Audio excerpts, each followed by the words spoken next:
ঠাকুরগাঁওয়ে পৃথক দুটি স্থানে বিষধর সাপের কামড়ে আদিত্য ও জান্নাত নামের দুই স্কুল শিক্ষার্থীর মৃত্যু হয়েছে। বৃহস্পতিবার ভোররাতে ঠাকুরগাঁও সদর উপজেলার বেগুনবাড়ি ইউনিয়নের দানারহাট সৈয়দপুর গ্রামে ও শালন্দর ইউনিয়নের ইয়াকুবপুরে এ ঘটনা ঘটে।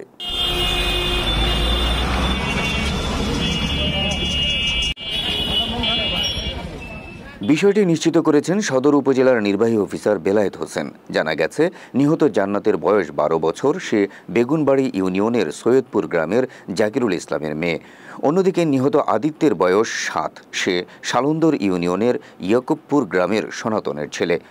পরিবারের সদস্যরা জানান, জান্নাত প্রতিদিনের মতো বাড়িতে ঘুমিয়েছিল। হঠাৎ রাত ১২টার পর একটি সাপ তাকে দংশন করে। পরে হাসপাতালে নেয়ার পথেই মারা যায় জান্নাত।